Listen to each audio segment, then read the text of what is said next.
Hi folks, and welcome back to the channel, and welcome to the video John has been promising for a while, but until a couple of days ago was quite put off making generally.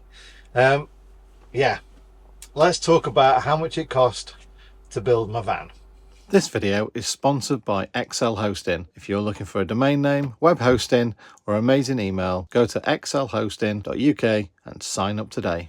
It's taken me a week to go through the figures many times because the first number I came up with for my van, I can't even talk because it's got me that boom, boom, boom, boom. To say I went over budget is an understatement. I went over my budget just on the exterior. Let's just get straight into the numbers here, including the purchase cost of the van, wheels and tyres, interior, exterior, electrical system, everything to this point of my van working, up and running, living in it. My build cost is £30,390. That's about 10 grand over my budget. So where did I go wrong? Well, when I set out with this, if you remember, I bought the van and I also bought everything. So I knew which van I was going to get. So I bought everything to go in that van. But things went wrong along the way. Let's talk about the exterior first. So obviously I've added things like the nudge bar, wheels and tyres, talked about the new door, spotlights, fog lights, ditch lights, and the aux beam kit and everything else. Now those aux beam kits, all the lights and the switch panel and everything, that was provided to me in exchange for me making that video for them, but I've included that as a cost just so if I was to do this all again, then I know what my costs are. So just thought I'd make that fair. The external little LED lights that go around the roof that allow me to light up the area at night, roof rack, ladder, side wrappings, so the vinyl wrap that's gone around the side, plastidip paint to paint the bumper and the side trims, the 3 windows that I've got, the rear reversing camera, which was a brake light kind of swap out with the camera built into it, and the CCTV system, the Wi-Fi that's on the van, traction boards that are on the roof, and the under trays. So my total exterior costs, all those costs I've listed, is £5,030. And again, there's no real point in mentioning individual costs here because those costs are changed now. For example, the nudge bar, I paid less than this, but it's now 250 quid. The wheels and tyre packages, I paid 1,050, and they're now a lot more money, like 1,200 quid or something like that. The replacement door, the roof rack and the ladder, they have gone up massively in price as well. So I paid 700 quid for the pair, and they're now 900 quid. So as you can see, there's no point in me really mentioning costs because they're not actually relevant in today. Even through 6 months from when buying them to now, I've noticed that some prices have gone up more than 20%, some like 25-30%. I've not seen any prices come down, which is a bit of a shock, but yeah. So I am very happy with everything I've put on the outside of the van. However, I shit myself when I realised that that had cost me £5,030 to put all the things on the outside of my van. But hey ho, it's built, it's done, and let's move on. Let's talk about the interior, where I spent more, which you'd kind of hope that's the case because obviously this is where I'm going to spend more of my time. I didn't imagine that I'd spent this much. So apart from the fact that I've bought things originally and set out to fit them in my van, I've had 3 kind of refits in my van, and even little tiny tweaks sometimes can affect the ongoing costs of other materials. For example, timber. Yeah, I've placed 3 or 4 orders that were well over 500 quid. Obviously for the materials for building both vans. Mandy's van is mainly timber, so that's probably the majority of those costs are going there. So I've tried to work out from how many sheets have gone into building cupboards, the side walls and all that kind of thing, of those prices and timber battens and everything else, that a good proportion of those costs is obviously on this van. My interior cost in total was 8,470 quid. and that doesn't even include the electrics. That's a different one altogether, but we'll get there in a minute. As I've said, timber, that was a big part of it. And then I've got screws, nails, glue. I mean, phew, there was at one point where I was ordering probably 5 tubes of Sikaflex every 3 or 4 days. 250 quid worth of Sikaflex. Well, there you go, folks. And it's about 9.50, 10 quid a tube. So that is, you know, gluing the floor down, because don't forget, my flooring and my ceiling isn't screwed in any way, shape. It's all bonded. And yes, it's working out great, by the way. Mandy's van squeaks and groans because her roof and the floor are screwed in, and so far mine has no squeaks, and the floor or the roof. Another 250 quid on screws for things like you know, the cupboards, hinges, special little fitments of things like latches and all that kind of stuff. The mattress for my bed, for example, the bed parts to make it, the frames and everything else. Well, there's another 450 quid. The panels for, you know, the Solway panels, the plastic panels, the interior Solway panels, there was 1100 quid. So let's talk about insulation. There's 400 quid with insulation in this van, and the floor, the ceilings, the walls and everything else. And that goes from the little air bubble vapor barrier sort of style to the recycled plastic wadding, down to the PIR board, like the Celotex board or whatever. And that's everywhere in the van.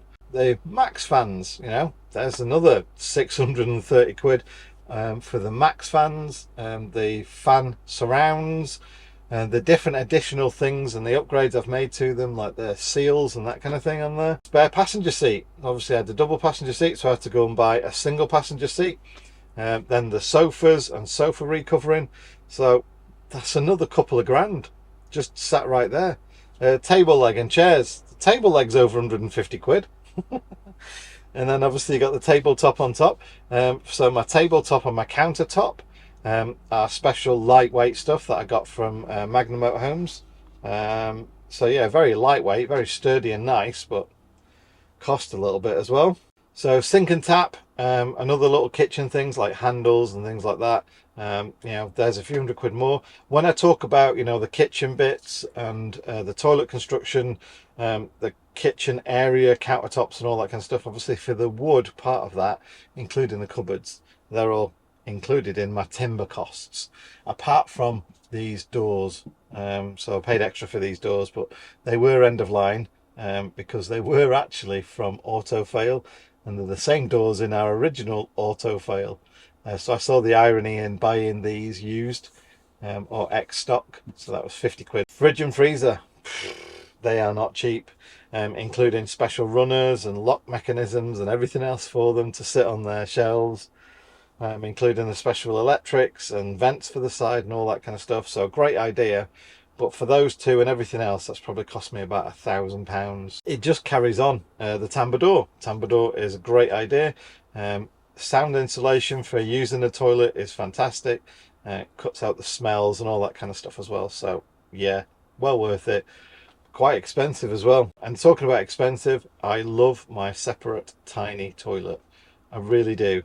But at 850 quid, that was obviously a big chunk of change. Once you then start talking about the vinyl wrap on the inside, the lighting, and then things like Remis blinds, there's another grand. And now let's move to the electrical system. And I'm just going to patch over Mark 1 of the electrical system. We're just going to zero that off and we're going to start again. So the current electrical system I've got in this van is two 200 amp hour Renogy lithium batteries. And I've got a 2 kilowatt inverter, which is also a 75 amp mains charger as well. So it does both, and that's from Renogy. And then we've got sort of like little things like fuse boxes, breakers, bus bars, you know, sort of the other bits and bobs and little bits of screws and, you know, just the crimp ends and all that kind of stuff. Well, there's another 250 quid in there. It all mounts up, and decent cable.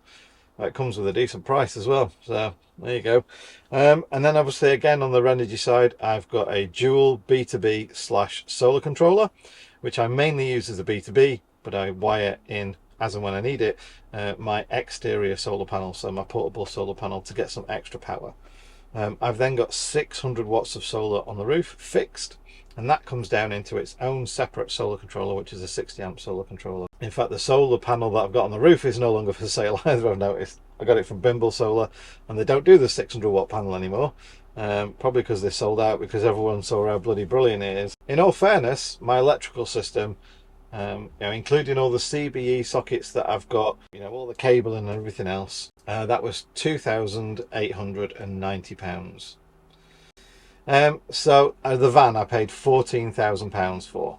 So when we add the exterior costs of £5,030, the interior costs of £8,470, and the electrical costs of £2,890, that's when we get this other number that I don't want to talk about. That's when we get the total of £30,390. So when I originally set out, in fact there's probably a video about this, my budget was 20,000. So I guess the ultimate thing is, do I feel like the money I've spent has or is value? Do I think that the van is worth £30,000 plus my labour costs? And the answer is yeah, I do. It's my home. It's exactly how I want it, minus a few final finishes and things like that. It delivers exactly what I needed it to deliver. It's spacious, it's comfortable, it's got everything that I need. I'm enjoying myself. I can go wherever I want to go. Yeah, I absolutely think that it's worth the money. Had it cost me £10,000 less, like I'd originally spec'd, well, that would have been a bonus. But hey ho, it's a learning curve, and all I can say is there's huge amounts that could have been saved. But would I end up with the same van, living the same way and enjoying the same things? It's debatable, possibly, but debatable. At the end of the day, I'm happy with what I've built. I'm happy with the way it looks, the way everything works, the way it functions, the way it drives, the power capacity of this van, what I can cook in here, or what I can charge, or what it does for me. I suppose at the end of the day, in a year's time or 2 years' time, having done many more thousands of miles and done many more epic adventures, me sitting here talking about spending £30,000 building my van will just be, yeah, cool, glad you did it, rather than sitting here looking at that number and going, holy shit. So at the end of the day, I don't think that I could go out and buy another van that was converted like this for that amount of money. And I've also seen companies that are offering conversions that charge more than that price just to do the conversion, let alone the purchase price of the van. So I'm quite happy that I've got a 4-year-old van with relatively low mileage on it. It's all working, everything's as I want it to be, and I'm not in debt for it. And I think that in itself sits okay with me. It would have been nice to spend less, yeah, but I didn't.